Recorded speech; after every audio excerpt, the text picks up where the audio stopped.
Outstanding. Look, good to see you all. Thank you all for joining us. I'm really excited about our topic for this live session. Before we get started, like I said, right now we've got Philip, who is brand new. Welcome, Philip. Elisa, Darenice, got Sean from Canada, Candace. I know we'll have more as we go, but you all know that I'm never going to punish the punctual. So thank you all for being on time. When we start on time, what can we do? We can finish on time.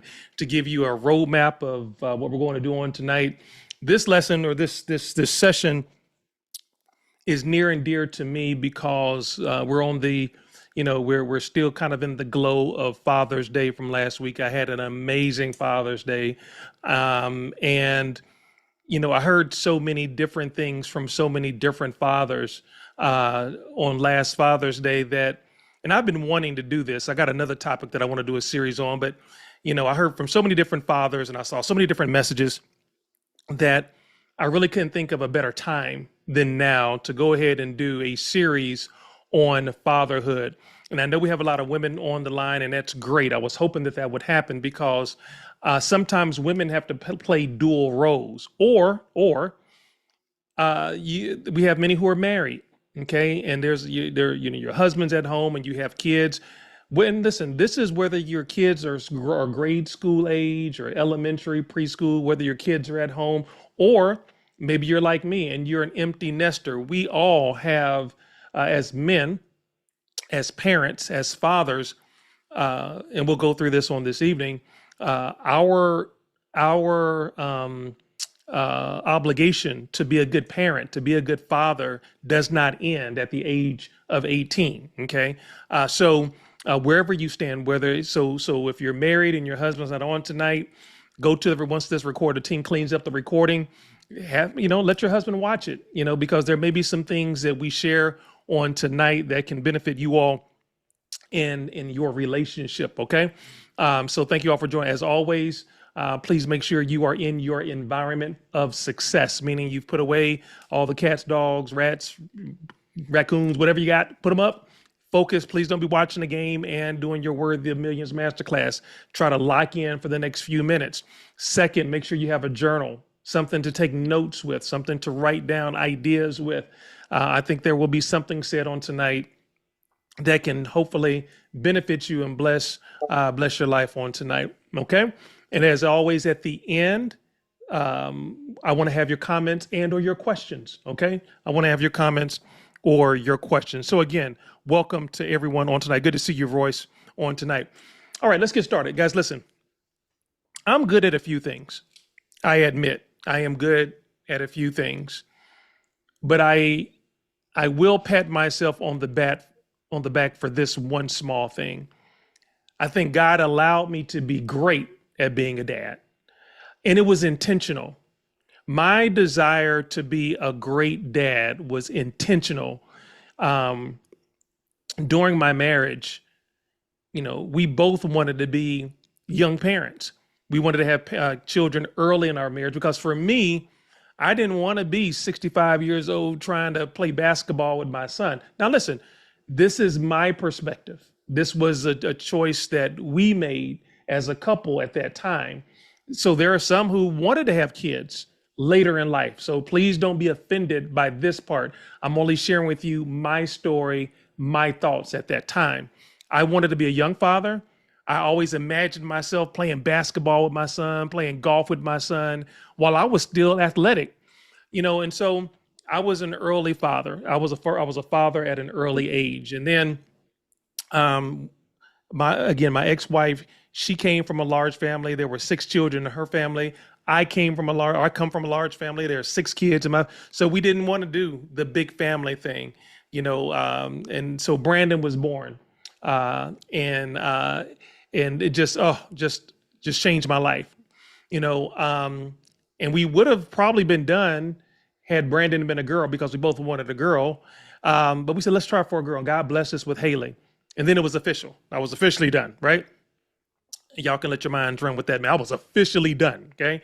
And so, and then the journey began for me where, I really began to study And for those of you who may be here on here and you're young, and let me, I'm all over the place, but I'll back up a little bit too. Another reason why I wanted to do this series is I'm dating myself and aging myself. I have friends now who have had children, sons in particular, who've gone on to start their own families now. I've mentored young men as athletes. I used to coach track and field. I used to coach AAU basketball. Some of the young men that I coach now are dads. They've got 1-year-olds and 2-year-olds, and they're just beginning their journey. And so that was another reason I wanted to go ahead and do a series, because I really believe that there's something on my screen that is messing up. Hold on, guys, just a second. You all probably can't see this, but I'm getting an error on my screen. Hold on. Okay. All right. Sorry about that. So I have young men now who are beginning their journey into fatherhood, and hopefully this will serve in archives as some encouragement, some words of wisdom, because let's face it, guys. I believe that the society that we are in right now, the culture that we are in right now, the things that we are being exposed to, and your children, our children are being exposed to right now, we're in crisis. We're in a crisis. Whether we want to admit it or not, or acknowledge it or not, we are in a full-blown identity and moral crisis in the United States. I can't speak what's going on in France. Can't speak for what's going on in Europe, in Mexico, Canada, but I can tell you in the United States, we have some major problems. And if we do not, as men, step up to the plate and begin to lead our families, lead our sons, and lead our daughters in the way that they should go, then we are only going to be perpetuating a bad situation, because we are getting further and further away from morals and standards and decency. The things that we used to think were wrong are now right. And the things that we used to think were right are now wrong. It's so messed up. It's so backwards, right? So let's get started with our lesson. And I couldn't think of, and you all are all Masterclass members. I had so many people. Mr. Iverson, when I posted this, I want to listen in. Well, you got to become a member. It's like American Express. Membership has its privileges, right? So if you want to get this content, you got to become a member, right? So I'm going to be starting from a biblical perspective. What does the Bible say about fatherhood, right? Because at the end of the day, we have to have a roadmap. We have to have a foundation upon which to build whatever the principle is. If it's finances, if it's personal development, if it's law, there always has to be a foundation. So for me, I could not think of a better foundation than what does the Bible say about fatherhood? What am I ultimately accountable for? And who am I ultimately accountable to when it comes to me being a father? So the first core principle that we're going to talk about on this evening is that a father is first called to lead spiritually. That's the first thing that a father is called to do. And it goes way back into Genesis. Genesis 18:19 says, "For I know him, that he will command his children and his household after him, and they shall keep the way of the Lord." It's a beautiful passage. First, instructing us as men that we are to be an example in leading our families faithfully in Christian principles. Now, listen, again, another disclaimer. I am not here to tell you what to believe, okay? I respect all religions. I respect all beliefs. I'm using the Bible in this instance as a foundation for teaching. I'm not trying to convert anyone to any set or standards of belief, okay? Just a disclaimer. But God was praising Abraham, and in that message, he wasn't praising Abraham. His praise was not based on wealth. It wasn't based on military success. It wasn't even based on influence. It was merely based on his leadership of his family. I can't tell you, my algorithm, and I know my phone is listening to me right now, so I'm probably going to get 100 different posts about fatherhood as soon as we get done, right? I see so many posts from women dogging men out. Men ain't doing this and men ain't doing that. I mean, it is not a good time to be, you know, not in a relationship, single. It's just not a good time. Because if you were just to believe what's on social media, men, we only good for what we can provide financially. If you only listen to social media, you're only as good as the trip you can take the girl on, or the new purse you can buy, or the money you can put in a bank account. You listen, y'all social media show the same thing mine does. I mean, you see it, I see it every day, and it's discouraging. When does leadership come in? When does setting a good example come in? When does somebody place a high value on morals and principles? But men, this is our first obligation. Going way back to Genesis, a father's first priority and responsibility is not making money. It is important to be a provider. We'll get to that, but that's not the first priority. It's not even the father's first priority and responsibility is establishing God's presence in his home. And I've listened, my dad's a preacher, and so I do believe this. There will be times of conflict in our relationships with our partners, significant others, your cinnamon bun, honey roll, your sweet tea, your wife, your spouse. There will be times when you're just not on the same page. But there does have to be a common denominator. It has to be a common denominator that both of you can go to and zero out. And that, in my opinion, is God has to be in the relationship. God has to be in the relationship. The person that I date, the person that I may marry, the person who I consider my partner, doesn't necessarily have to share the same religious belief. I tell you what they must have. They must believe in God. I can't date. I can't consider seriously having a long-term committed relationship with an atheist because we won't have that common ground as a foundation. If I go to my room, you go to your room, we got to be able to come together and see what God has to say about this thing. Because to the extent that does not exist, we have nothing. We could end up ultimately becoming just two ships passing in the night. So, men, our first responsibility is to establish God as a presence in the home. There is truth in the saying that a family that prays together stays together. I believe that. What is that really ultimately encouraging us to do? Spend time in prayer, spend time with making sure that God is at the centerpiece of this relationship. Many men can provide a house and a car, material things, but God calls us to lead. So the question is, as we really dive in earnest into this topic, is what spiritual habits are your children learning because they see them first in you? I'll use my father as an example. To this day, me and my father, I just always thought it was really weird. We would be on vacation or wherever we would go. My dad, we would be doing a meeting and we would all be in the same hotel room. And my dad, every morning without fail, he would roll out of bed onto his knees and say his prayers every day. Can't do the whole rolling over out of bed onto his knees these days at 84 years old. But every day my dad starts off his day with prayer. Every day my dad is reading the Bible. I've seen this myself all my life.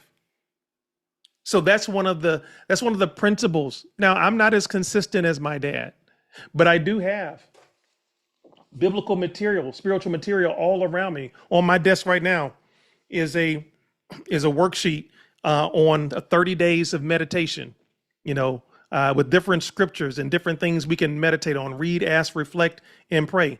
30 days, 15 on this side, 15 on this side. So every day I can look, okay, today is the 24th. I can go and look at something I should meditate on. There's another one that we did on last month on a month of daily prayer. So 31 days of praise God for his compassion, confess and surrender your fears and your worries. 31 topics of prayer. So if I can't think of anything really to pray in earnest for, I've got 31 different examples. My point is, where did those habits form? From watching my dad. See, men, we first lead by example before we lead by anything that we say. I oftentimes remind my children, look, I want you to, yes, I would love for you to do what I say, but I know that before you can do what I say, you do what I do. You can't tell your child to don't text and drive, and you text and drive. Hello, somebody. Quick that text. No, what? Not all they see you doing is trying to drive and navigate, and you can't tell your child to don't do her makeup in the car while she does, and you steady looking in the rearview mirror trying to do rouge and blush and rosé, whatever it is they call it. No, because our kids are watching us. I was keenly aware of that. As I began my journey into fatherhood. I had to becoming a father for me took my accountability from here to here, because there are no instruction manuals when you bring that child home from the hospital. There is no booklet. Okay, now if you turn to chapter 12, it's going to talk about changing diapers. Ain't no instruction booklets. You just got to figure it out. You got to figure it out, right? Now, what's the next thing? So we've started with fathers establishing a God presence, a spiritual presence in the home. The second thing that men, we are held accountable for as fathers is a father must also teach and train. I love this scripture. It's one of my favorites. Proverbs 22:6. Train up a child in the way he should go, and when he is old, he will not depart from it. Guys, you're talking about a scripture being rich in principles. The things that we teach our children as children, the younger we can get them started, the more likely they are to remember it and adhere to it. I know that some of my kids' earliest memories of their father was me leading the worship, praying in worship, reading scripture in worship, leading the communion in worship, singing as one of the praise leaders in worship. That's some of my kids early, every Sunday, going to Bible class and going to morning worship. Those are memories my kids will always take with them. What was I doing? Obviously, I was doing it for myself. I want to go to heaven as well, but I'm also wanting to make sure that my kids had a spiritual example along the way. Because you see, training is more important than correction. See, a lot of times, man, we really big in that correction thing, in that discipline thing. But when we go back to the genesis of whatever it is that you felt your child did wrong, the genesis of that is, why did they do it wrong? Was it something that I did not do well as a parent? Was I a present parent? Where did this behavior come from? Because Spencer, I need to look as a father. Am I contributing to the problem? Or am I just because I'm a man, I got the right, I got to show him who the boss in the house. And it's more about discipline and correction and you being the man versus you being the man. Meaning you're teaching, you're setting the right standard for them to follow. Training means intentional development. We have to be intentional in our plans for our children, guys. You all know the story. I've told that story 100 times, 1,000 times about things I initiated early in my children's development. My kids were given the book, Think and Grow Rich by Napoleon Hill, Rich Dad, Poor Dad for Teens by Robert Kiyosaki, The Millionaire Next Door. I had them reading these books at an early age. They would come to my seminars and my sessions where I'm mentoring hundreds and thousands of people at hotels around the world, meetings in Atlanta, hundreds of people. Some of you may have come to that big 10,000 square foot house we had in Atlanta where I had meetings and all kinds of stuff. My kids saw that. What was I doing? I was being intentional because I wanted my children to develop a certain kind of mindset. I wanted my children to be open-minded to different ways of thinking, to think creatively, to not be restricted, to not put their ideas and their creativity in a box. I didn't want my kids thinking that the only way for you to make it in the world was to go to the military or, and no disrespect, listen, no disrespect to those who serve, none whatsoever. We appreciate your service. But I have lived in a community before where there was a military installation, there was an Air Force base. And because of whether it was racism, whether it was because it was a provincial mindset, a lot of the kids that I grew up with thought that you had two options, trade school or the military. Kids who look like us were not oftentimes encouraged to go to college. I didn't want my kids developing that kind of thinking. I wanted to expose them to more and more opportunities. So I got them thinking outside of the box. I was very intentional about that. A father is not merely raising a child. See, man, we have to take our responsibility of being a father seriously. We have to take it seriously. We are preparing as men, we are preparing our children to ultimately become better adults than we were or we are. That doesn't mean giving them everything. That doesn't mean overlooking their transgressions. It just means that we have to equip them with all of the tools that we feel they will need to become a better version of themselves. And that's why I'm so proud of each of you for being Masterclass members, because you first see and saw a deficiency in you from a personal self-development standpoint. Mr. Iverson, I want to become a part of the Worthy of Millions community because I need to be better. I want to be better. I need access to resources. I need access to other people. I need access to people who've been where I'm trying to go so I can become the best version of myself, first and foremost for me, but then also for my family. So I salute each and every one of you. Now, the question becomes, men, when do we take our discipline too far? When I always wanted my children to respect me, but I did not want them to fear me. Hello. I wanted my children to respect me, but I did not necessarily want them to fear me. I didn't want my kids, tiptoeing around the house, scared when dad comes home. I didn't want that. I didn't want my kids afraid to bring up any topic to talk to their dad about. I'm going to share this with you. This happened this week. Okay. This happened this week. Hold on. Let me share my screen. Oh, I think I just closed it. Hold on. Let me get this picture for you because I want you all to see this.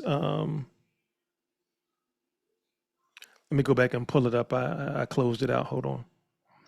Yeah, something happened this week, and I said, you know what? This is a great time to talk to the Masterclass about it. There we go. All right. So let me come back here. And some of you may have saw this story in the news. Okay. Yeah, there we go. Some of you may have saw the story in the news. Okay, here we go. Now, this really should be a video. I couldn't get the video to play, so I just took a screenshot of it as a video. Let me paint this picture for you. And it just kind of fell in line perfectly with our topic for tonight. The person on the left, the athlete that you see on the screen, his name is Brandon Marshall. Very popular, former NFL player. He was popular when he played. He had an outstanding career. And he's even more popular now because he's a host on one of sports' most popular sports podcasts. They've got millions of viewers. And so he's turned out to be an excellent spokesperson for the game of professional football. Why was he in the news this week? Well, this video is out and you can find it just by searching Brandon Marshall. But apparently his son was not acting right at home. Apparently his son wasn't doing what, he instructed his son to do. So they all went to bed one night, and at 2:00 in the morning, he woke his son up and said, okay, if you don't want to do what I say do, then we're going to run. We're going to run. And so the image you see on your right of that video, there's a video of him at 2:00 in the morning driving alongside his son while his son runs. and he's talking to him and he's recording the whole time, letting him know look, son, I'm not going to beat you. I'm not going to put my hands on you, but you do need to learn discipline. So we're going to run tonight. And his son would sometimes stop running. His son would sometimes keep running. He said, well, look, every time you stop, I might add another mile. We might do this all night. You keep running. And so I'm training you. I'm disciplining you right now. I'm teaching you that there are consequences to your actions. I'm training you to be a warrior, things like that. Now, as you can see, there were almost 2,000 comments, right? And they were all over the place. But I want to take a moment. And I want to get some of you all's perspective, okay? Even without, knowing, or maybe you haven't even seen, this story yet, you all should have the ability to unmute yourself. Anybody have a comment? Do you think that Brandon Marshall, in your opinion, went too far with this? Anybody want to jump in and give me your thoughts? I think that's actually amazing, because I'm raising a 14-year-old right now and a 10-year-old, and holy moly, is changing. And I want to improve on that. And it's like, that's like an absolutely amazing thing that he did, because and I'm going to be open with you guys, because I just love this group and I'm so fortunate to be in it. You get into a situation where you keep telling them 4, 5, 6 times and nothing gets happening and stuff like that, and you don't want to punish them. You just want them to listen, but they push you to that line. And there is times that I physically spank them and everything, but to this point right now, that's making them scared rather than respectful. Yeah. And I see that. And so that there is like, wow, that's amazing. Thank you for that, Sean. Thank you for that. Anybody else have a comment? How do you feel? Do you think that was too much? You think that it was justified, warranted? Anybody else have a comment? I have Do a similar experience. This is Darenice. I have a similar experience. When we were young and my mom would tell us, it may be wash the dishes. We had a chore to do. She wouldn't keep telling us. My father always said, I'll tell you twice. The first time, maybe you didn't hear me. The second time, you don't intend to do it. Mm-hmm. So when my mom would tell us what to do, and we've gone all day, played, laughed, and everything, we would go to bed. She would wake us up. Whatever it was that chore was, we would have to get up. I don't care what time it was. Yeah. And we would have to do it. So I don't see anything wrong with it. At the time, you're like, I can't believe she got me up. Yeah. But I agree. Nisi, listen, I knew when you said mom, I knew exactly, I'm sorry, when you said chores, I knew exactly what you was about to say, because my mom did that too, right? Yes. 2:00 in the morning, we washing them dishes. 2:00 in the morning, we gonna vacuum them floors or dust or whatever it was we were supposed to do. She did not care. So that's a really good one. I'll take one more, guys. Anybody else have a thought on, did Brandon Marshall go too far? Did he go too far? I have a thought, Spencer. This is Lisa. Hey, Elisa. Hey, this is my personal opinion. Okay. I like the method. I kind of think the timing was wrong, because I learned the freaks come out at night, and in my mind, it was just it was my mind, it was a dangerous situation. It could have been a dangerous situation in the middle of the night. Yeah. Because the way, my mom, she didn't mind the rod. I mean, she tore us up. Yeah. Mine did too. She tore us up. So I was just thinking, what he did was fine, but I thought the timing was off. Okay. Well, let me give you more context now. Understand now, and you all, if I know you all can't see this, you didn't see the video, but Brandon Marshall played in the NFL for 13 or 14 years. Okay. Brandon Marshall is a multi-millionaire. So they running in a little bit different community than maybe some of us grew up in. Okay. When you could see some of the homes they were passing, that's probably as safe as it's probably a gated community. Wasn't probably nobody out as they drive running past other people's Mercedes Benzes, Lamborghinis, and Ferraris. Okay, so it's a little bit different maybe than the neighborhoods. You know, they weren't running around in Compton. They weren't running around over on down on off Cascade somewhere, right? So, but I hear you, Elisa. I hear you. But yeah, guys. So thank you for sharing your thoughts on that. You know, there are people on different sides of the fence. You know, but you know, what I do appreciate is a father taking the time, because here's what I can promise you: that child will never forget that moment. I can promise you that. He won't forget that moment. Whatever it was that child did that led to him having to get up at 2 o'clock in the morning and run. Now, here's what I do disagree with. Follow me. This is what I do disagree with. I don't want to embarrass my child. I don't want to embarrass my child. I don't mind disciplining them, but I don't want to embarrass them. Because see, when you're disciplining your child, you know, that should, to me, that correction should be intimate and it should be personal. I'm not going to do this for clicks. It's almost like me doing something from a charitable perspective. If I'm buying someone dinner, or I'm giving the homeless something, or passing out turkeys for Thanksgiving, or giving gifts for Christmas to the homeless, I don't need a camera. I don't want a camera crew following me. Because am I doing this for attention, or am I doing this because of my true care for who it is I'm helping? You follow me? So if you are really just doing this because you want to discipline your son, why'd you need to put it on social media? See, that's the part I disagree with. Don't embarrass the young man. Guess what now? When he go to school, your dad, he's already heard enough by what happened. Now you've compounded the punishment by having millions of people around the world get a chance to ridicule you. Don't expose your child like that. To me, that was too much. I don't mind what you did, but when you then take it and allow, because you're a celebrity. You're a celebrity on the field, and now you're one of the biggest hosts of one of the biggest sports podcasts in the world. Millions of people are going to have seen this. How do you think that makes your child feel? Right? So that's the part I disagree with. All right. Well, let's look at some biblical examples. One, or give you one biblical example. Think about Joseph. Joseph, actually Jesus's, earthly father, if you will. Joseph, Mary's husband. Joseph was a special guy. We got to admit, we got to give it to Joseph. Joseph was a special guy. Joseph was different. We always, a lot of times, look at Mary. Mary was a virgin, gave this immaculate conception. Put yourself in Joseph's position for a second, guys. Come on.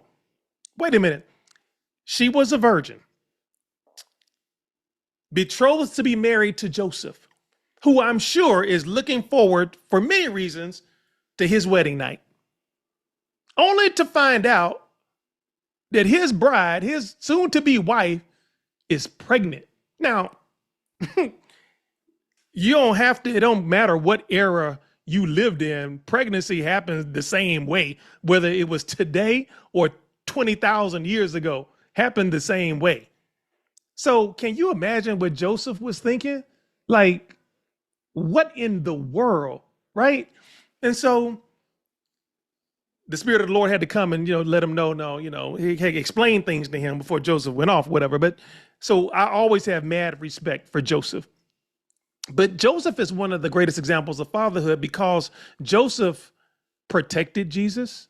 He provided for Jesus. He taught Jesus a trade as a carpenter, and he modeled his obedience to God. If you think about it, there's not one single scripture in the Bible that quotes Joseph. There's no record of Joseph even speaking. His leadership of his household was demonstrated through his actions. And again, men, it's one thing to say things, but let me tell you something I do know. I don't know a lot about women, but I do know this, that they don't really want to see a lot of this.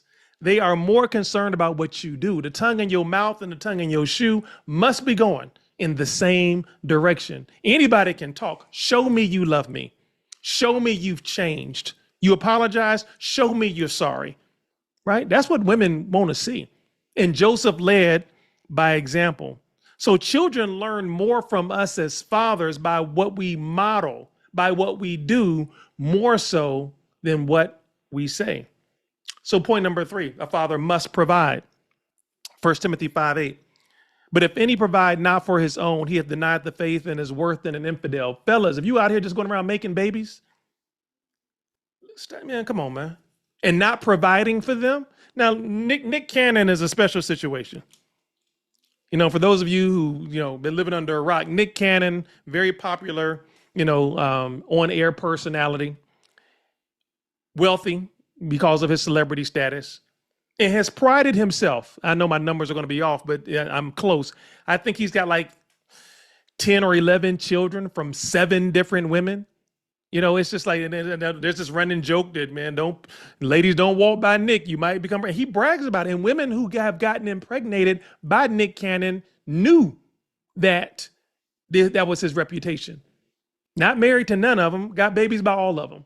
Some of them multiple. But one thing he also prides himself in is monetarily taking care of the children. Now, he can't give all the kids his time. So it's a situation. But the point is this. There are way too many men who out here having babies and not taking care of nobody. See, that's a violation of biblical principles. Provision from a biblical perspective is not just about money. Money's important, but when the Bible talks about providing and caring for your family, we're so quick to interpret that as financial, as a financial thing, when it also is emotional provision. Are we emotionally available for our children? See, I had to sometimes become a different person when I came home. When I was working at the law firm, and our law firm was a litigation firm.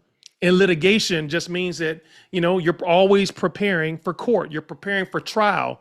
There's always appointing views. There's the plaintiff and there's the defendant. And so I'm always in some state of conflict throughout my day. And I had to really kind of learn how to take that off when I came home, because I would sometimes bring that combative nature to the house, right? And I just have to decompress on my way home. Living in Atlanta, you got traffic. So I had an hour commute at that time, living up in Lawrenceville. The law firm was in Midtown. So I had about an hour commute. And I had to use that time to decompress, because I've been arguing with co-counsel. I need your request for productions, your interrogatories, your depositions. My motion for summary judgment is due. Whatever it is, I'm all over the place. I'm upset. They called me out. I called them out.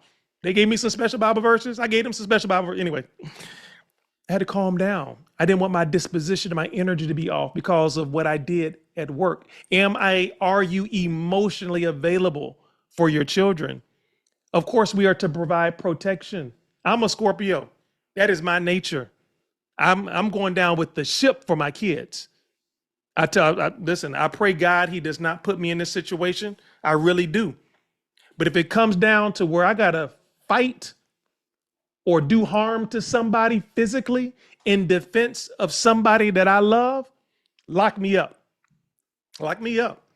But what we're not going to do is just sit here and let you, okay, oh man. Y'all need to look this story up. Y'all need to look this story up because it popped up on my news feed today. It was a Caucasian guy, which was surprising. No racism intended, just surprising. I saw this story pop up, and clearly he was like in a press conference. All these news reporters were reporting. A white pastor was caught on camera beating the life out of this dude, out of his neighbor. It was caught by like somebody's Ring camera or something, beating the life. And the guy got on the mic and says, and he put it in context. He says, and the video showed it all. Video showed this one guy going crazy. Okay, not the pastor, going crazy, just yelling. He was clearly yelling at somebody. Okay, and that person was out of frame. You couldn't see who he was yelling at, but he was clearly yelling and being demonstrative. Then you see this guy come into the frame and just start throwing them hands, They fighting. So what the pastor was saying was this guy, he had confronted him days before. And the man was saying how he didn't like the pastor, whatever it was. Maybe he didn't like what he taught. He didn't like him as a man. Whatever it was, he didn't like the pastor. So he told the pastor, I know when you're going out of town. And when you go out of town, I'm going to rape your wife. I'm going to rape your grandkids and then I'm going to kill them all. And he doubled down on it. When he doubled down on it, apparently that was what he was yelling. So the pastor said, I can't have nobody telling me they're going to rape my wife. So I went over there and I beat his butt. And when I tell you he beat this man, he let all the Jesus come out of him because he called on the Legion and he just beat the brakes off this dude, got his phone, threw it out. I mean, it's on social media. Y'all should look it up. I'm 100% team pastor on that. Cause see, sometimes he don't mean it. Them just words. Words can't hurt you. We live in a different society these days, guys. I just can't easily blow off somebody saying something that reckless to me and doubling down on it again. Yeah, you probably gonna have to catch these hands. You lucky the guy wasn't packing, because dude probably would have been done. But the point is, what was the point? I salute you, Pastor. I salute you because, man, listen, as a husband, we as a father, our kids need to know. Oh, God, I got some good stuff for y'all. Jeez. Our kids need to know you got their back. Let me tell you a couple stories. I got to tell you this. I'll tell you one story for Brandon, one story for Haley, real quick. My son was an outstanding high school basketball player at Beaufort High School. And my son was balling out of control. I mean, one day, here's what I think happened. The head coach at that time lived maybe 10 minutes from where we lived. And Beaufort High School is a city school, which means you can pay tuition. We didn't live in that area at that time. So we paid tuition, and we drove Brandon to school every day. 45 minutes one way, 45 minutes back. Well, come to find out, Brandon's head coach lived about 10 minutes from us. And he said, hey, look, if you ever need me to bring Brandon home, we're right around the corner. Just let me know. So one day, I think I was coming out of town. Time was busy, whatever. You know, we took him up on that offer. I believe what happened was he brought Brandon home and he was like, oh my God. I mean, it was an impressive home. I ain't gonna lie. And I think that never rubbed, that's the only thing I can think of, because from that moment on, his disposition towards my child changed. Now, there have been several other athletes who don't look like us who had complained about this coach. But my son was balling out in practice, giving the other team 30 points in practice and wasn't seeing no playing time in the game. Now, I'm not this daddy ball guy. I'm not. But they would have a guy up there starting at Brandon's position, couldn't score 2 points, turning over the ball. And the coach could not give me a reasonable explanation as to why my son was not playing. My son was putting in the work. I had the different trainers and coaches and the specialized coach. I was working out with Brandon. Brandon was ready, balling out in AAU basketball. There were other parents. This is when the straw broke the camel with all it. Other parents, literally one game, came up to me crying. 2 ladies. I don't know what it is with this coach and your son, but it breaks my heart seeing Brandon. And what could I say as a father when my son is following the principles? Look, son, if you work hard, you're going to get rewarded. Son, if you do what the coach tell you to do, you're going to get rewarded. None of that was happening. And I confronted the coach about it. He could give me no reasonable explanation because everybody in the gym saw that Brandon Iverson was a better basketball player than any guard you had on that team. All right. So I wrote, I had my ex-wife at the time, my ex-wife, say something to the coach, didn't do nothing. I told the coach I needed to talk to him, blew me off. Okay. All right. So I wrote about an 8-page letter and hand delivered it to the principal. See, let me tell you something about Spencer Iverson. If I ever sit down and put pen to paper, everybody in trouble. Because listen, when I got time to collect my thoughts, and I went through and I laid out a case to where the principal called me and the athletic director for a meeting. And I told him this to open up. I said, let me tell you something. What was his name? I forgot the principal's name. Anyway, I said, it was me. Tanya, the principal, and the athletic director. And I recounted other incidents, and I recounted other things that I had heard the coach say and his assistant coaches say to my son, but also to other players who I felt were unjustly treated, who did not have a voice, who did not have a father in their life. I was speaking up for everybody.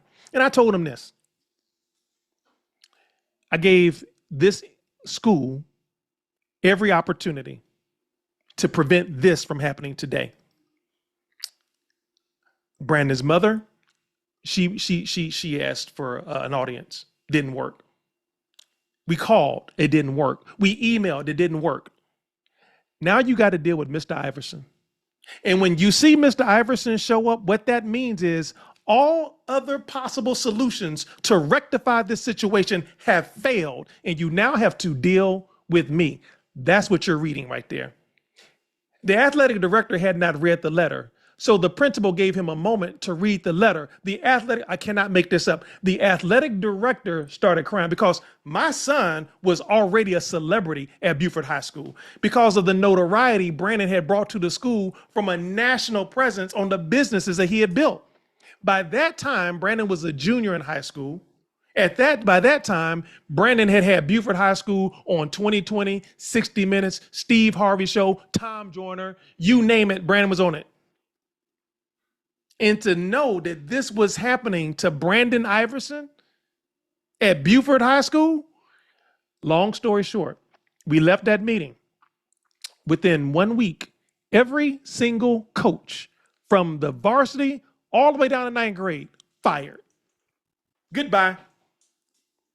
They hired one of the winningest coaches in Georgia's history. They hired him from the Greater Atlanta Christian School, and the rest is history.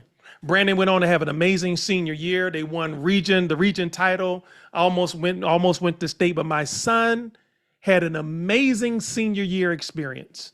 He didn't have a desire to go and play college basketball. Brandon wanted to be an entrepreneur. But you know what my son learned? I can always count on my dad. I can always count on my dad. My daughter, freshman year at UGA, and she witnessed this, and there were many other instances. But now Haley has seen how her dad works. She know her dad. If you ever got to call your daddy, that means, look, try everything else. Try to work it out yourself. Get your mama involved, whoever, because when daddy got to come off the road, when daddy got to stop doing what he does, that means that everything else failed. And we gonna have a solution. So Haley was having an issue with one of her suite mates. This is Haley's first time ever having a roommate. It was just her and Brandon. So she got 3 other suite mates, in her room. And she was talking about this one girl always had her boyfriend there. He would stay over for the weekends and eating food out the refrigerator. And, they want to be relaxed. They want to be girls, and they 90s and whatever girls wear to bed. They just tiptoeing around. And I don't know this dude. I don't know, dude, why are you in a room with 4 other women? And so they're trying to talk to this girl, and she's like, I do what I want. I pay tuition here too. I asked Haley one thing. I said, baby girl, you need me to come up there? No, Dad, we'll figure it out. She knew. She already knew, because if Dad came up to job, we gonna have a solution. And guess what? They resolved it, and I'm glad she did, because your kids need to grow. Your daddy can't be there for everything. But I took comfort, and it made daddy feel real good to know that I have left my children with the indelible impression that if they need their daddy gonna be there. Men, we have an obligation and a duty to protect. And that does not always mean financially. Here's what I do know. A child rarely remembers any of the gifts. All the gifts you gave them, they do remember the times you showed up for them. I could do a whole nother 3 hours on that point alone. I've had business partners who put making money above spending time with their kids. I've had business partners we were making at one point in time, I don't know, 70, 80,000 a month, something like that. And one of our partners just couldn't resist doing some meeting in California. And his daughter's birthday was that weekend. Me and my other partner were at your daughter's birthday party while you was doing a Super Saturday. Dude, we making more money than the top 1% of people on planet Earth. They would have been okay. What message did that send to your child? What message does that send to your spouse while your two business partners are at your child's birthday party while you out there, what? Doing what? Anyway, that was not going to be me. I set as a high priority being there for my children. What else must a father do? I'm going to do one more point, then I'm going to take your questions. A father must discipline. We must discipline. Proverbs 13:24. He that spareth his rod hateth his son, but he that loveth him chasteneth him. Spare the child, spare the rod, spoil the child. You can tell the kids, come on, y'all, amen, somebody. You can tell the kids ain't had no discipline in their life. You can tell them. I would much rather my son and my daughter learn discipline within the confines and the protection of my household than let these streets discipline my kids, especially as a minority. I don't want the police to teach my child discipline. I don't want the court and the judicial system teaching my son or my daughter discipline. That should come from their parent, their father at home, because there's some craziness in them streets. And see, now we done got so scared of our kids, and kids done figured out, they've gotten so quote unquote enlightened that some parents are scared to discipline their kids. They're going to call Child Protective Services on me. They're going to say I abused them. See, all that stuff didn't exist back in my day.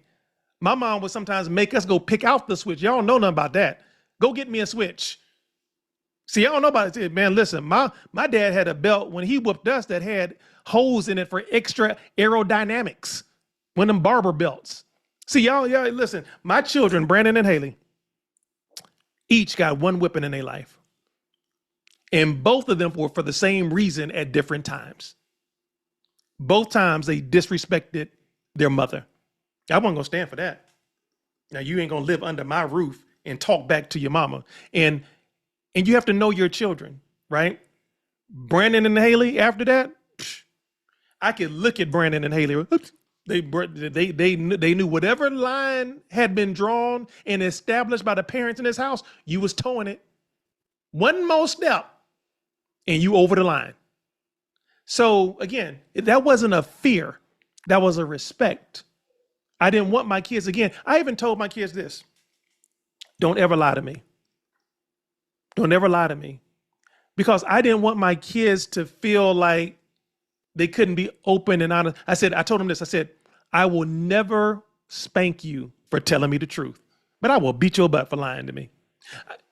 Now, that doesn't mean I wouldn't discipline you. I may say, look, I'm gonna take away your phone, or you can't go over to your friend's house, or no computer, or whatever.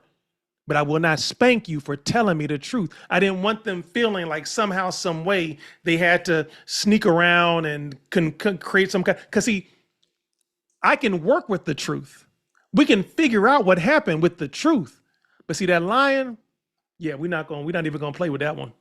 We're not even gonna start on that path, because that can become a much bigger issue as an adult. So biblical discipline is driven by love, not out of anger, right? Don't discipline your children, fathers, out of anger, because the ultimate point of disciplining the child is for them to change their behavior. And maybe sometimes you need to take the 10-second rule, or the 10-minute rule, or the 10-hour rule, but don't whip your children in anger. It is for correction or corrective purposes. Let me tell you though, there are consequences to not disciplining your children. There are consequences. I can't think of a better example than the example that we find in Eli in the Bible. I'm gonna share with you this picture. So I'm not gonna go the scriptures with you, but I will share this image with you. Eli had two sons. And again, I'm gonna paraphrase this. Eli had two sons. And Eli was a priest, and he was an Israelite. His two sons were also priests. Eli was a high priest, and his two sons were lower level priests. And there were just certain functions that they had to perform as priests. And Eli had begun to hear about the evil. The Bible called Eli's two sons scoundrels. They were just dirty. Let me give you an example. as even in biblical times, God commanded the best in your offerings. What they call the first fruits. Don't give me the leftovers. Give me the first fruits. And so they were making meat offerings. And what would happen is at that time, when the congregants would bring their meat offerings, they would first boil the meat, and then the priest would take this 3-pronged fork thing, stick it into the boiling concoction, and whatever meat came out, that was the meat that the priest got to keep for themselves. What Eli's sons was doing before it was offered to God in the boil, they would say, no, give me the meat. We're going to cut off the best part. That's for us.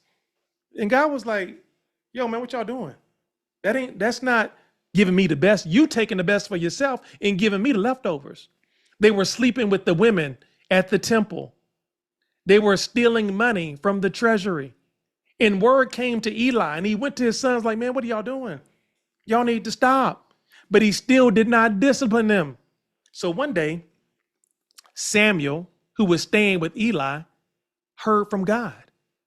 God was calling him literally, so literally that Samuel was woken up as a young man and ran to Eli and said, Eli, you called me. No, I ain't called you. Go back to bed. Samuel went back to sleep. Samuel run back to Eli. Hey, you called me again. I didn't say nothing. Go back to bed. Third time, Samuel, go back to Eli. Eli's like, you know what? That's God talking to you. Go back and lay down.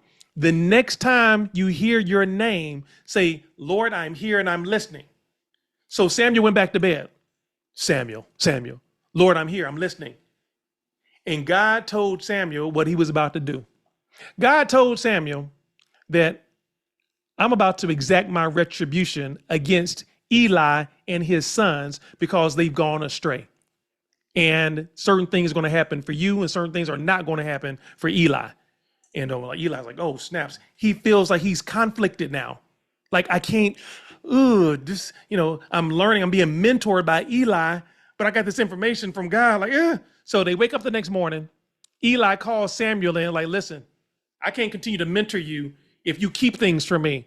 What did God say? Samuel told him.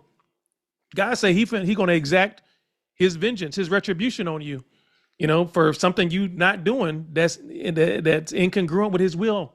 And Eli said, well, God's going to do what God's going to do. And God did. God told Eli, I'm going to kill your boys. Matter of fact, I'm going to kill both of them on the same day. And guess what? A little while after that, the Philistines came and attacked the Israelites. And as his sons were carrying the Ark of the Covenant, the Philistines stole the Ark of the Covenant and killed both of Eli's sons. That ain't even the end of the story. Eli's sons are dead. So a servant runs and goes and tells Eli, we were overtaken by the Philistines. They have stolen the Ark of the Covenant and your 2 boys are dead. Eli was so distressed by the news that he fell off of his throne backwards, broke his neck, and he died. That ain't even the end of the story. Eli's wife was pregnant with a child at the time. She heard the news, started to give birth, died in childbirth, and the child was born. It was a lesson. It was a lesson in disobedience and failing to discipline your children. See, God interpreted Eli's unwillingness to discipline his sons as being complicit in their sins, right? See, we can sin by omission and commission. We can do, and see, here's the thing, guys. Listen, I've said this for years.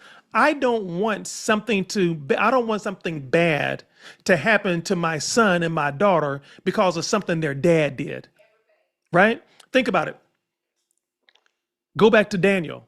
Y'all know the story of Daniel in the lion's den and how they conspired against Daniel, threw him into the lion's den. A guy stayed the mouths of the lion. And when Nebuchadnezzar came to the mouth of the tomb, he said, oh my gosh, the son, you clearly been protected by God. Oh, this is great. And then Nebuchadnezzar's eyes were open, realized that he had been duped. And guess what happened? See, we usually just stop. And I get goosebumps telling the story. Most people stop when they read the story of Daniel and his miraculous deliverance. They stop there. No, you got to keep reading, because all those men who conspired against Daniel. Nebuchadnezzar said, round them all up. And they did. They said, no, thank you for that. Go get their wives. So they went and got all their wives. Well, y'all not done. Go get their children. They went and got all the kids, through all of them. And they said, the Bible says that before their bodies even hit the bottom of the den, they had already been torn up, ripped apart. What's the point? The principle is, if you don't do right by what you've been ordained to do, in this instance, men, be a good father, there are consequences that can extend beyond just you. I look at some men and I look at some children who's struggling.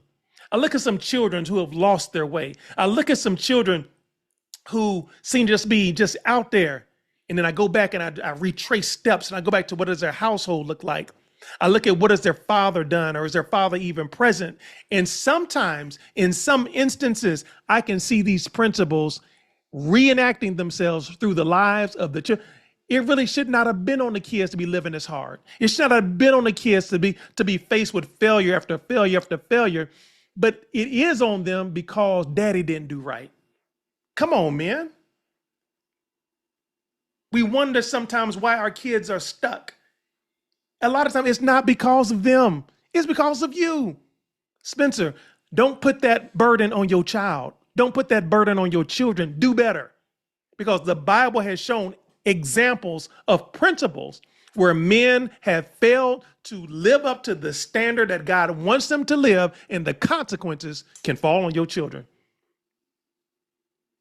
So guys, finally, as we wrap this up, and I'll take any comments you got, a father must not provoke his children.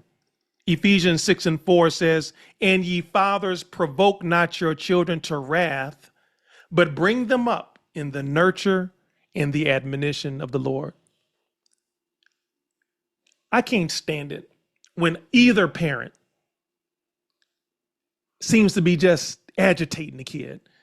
I see it a lot of times in public, right? I'll go to a grocery store and I think, listen, this is not a judgmental statement.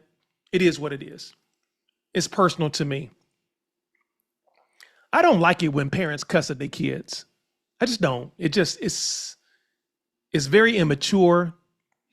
I think those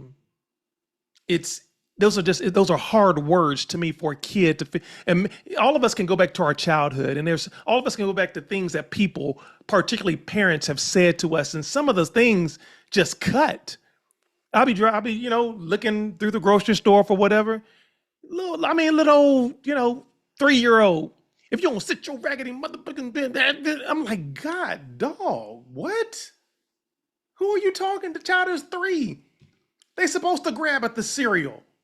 They supposed to try to sneak a grape in the produce section. You up there cussing the kid out, like, and guess what happens? By the time that child is 3, 4, 5 years old, all of those words are a part of their vocabulary. A lot of that activity and anger, that's a part of their energy.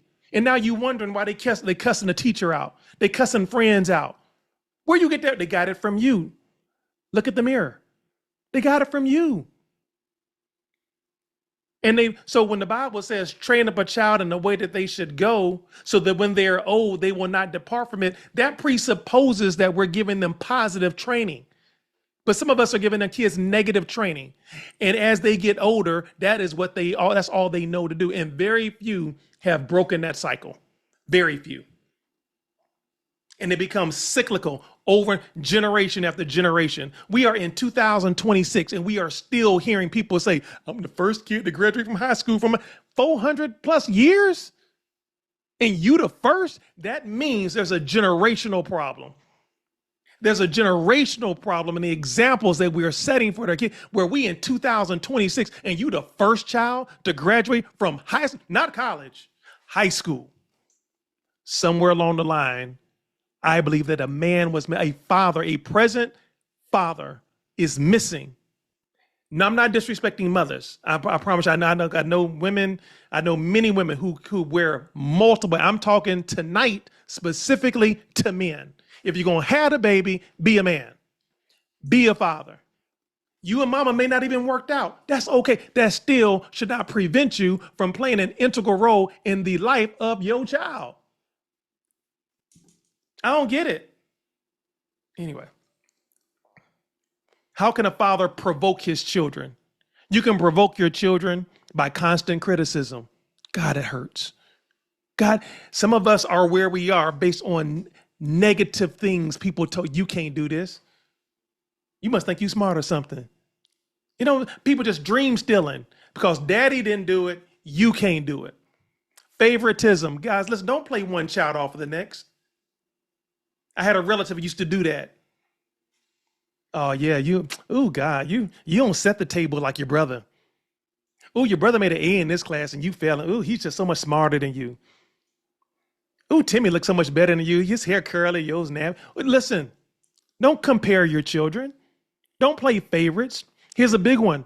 You know how you can provoke your children? Broken promises. Listen, this is a big one for me. I really worked and continue to work at making sure that I always keep my word to my kids, to anybody, but especially my kids. If I tell Brandon and Haley, daddy gonna do something, I may not know how in the world I'm gonna get it done, but I promise you, I'm gonna do it or die trying.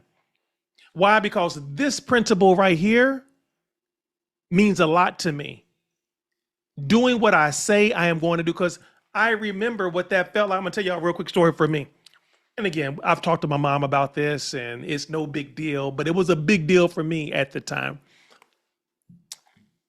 I was born in Terrell, Texas, little one light, town in Texas, about 30 miles west of Dallas. And there was a college campus there, Southwestern Christian College. You come out of the college campus and make a right and you're on the main road where that one light is, right? And that light, what was that, I-10, I-40, whatever, I think it was 10. Anyway, there was a little grocery convenience store, smaller than a 7-Eleven, just a little convenience store that sold, it wasn't even a gas station, it was just a convenience store.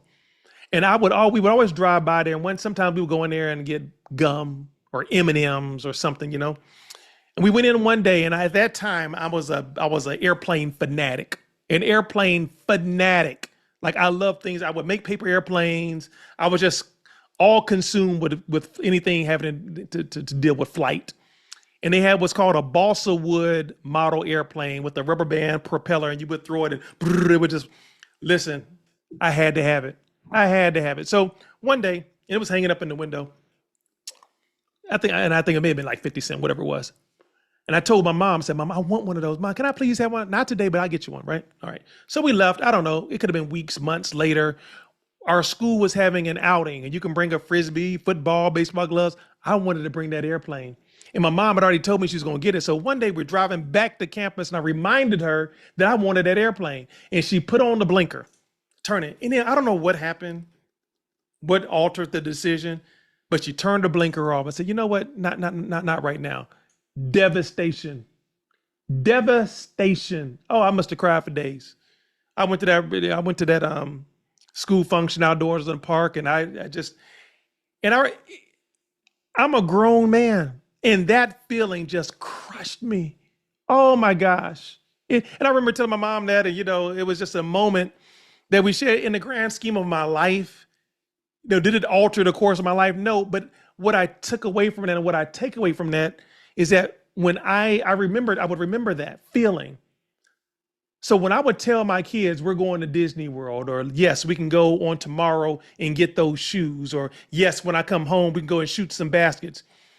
Whatever pop up in my life, I have told my child, we kicking a soccer ball. We're going to go shoot off rockets, or I'm going to go and work on you with your lawn. Whatever I told my kid, whatever commitment I made, I honored that.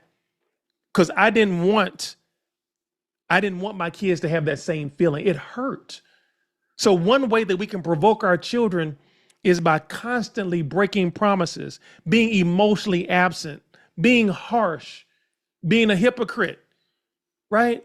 But now you look, don't, you shouldn't lie, and your kids catching you lying. Don't text and drive. You always texting and driving. Hypocrisy, right? We have to be as consistent as possible. I'm gonna tell you another one. Oh, oh man, I hope y'all are getting something from this.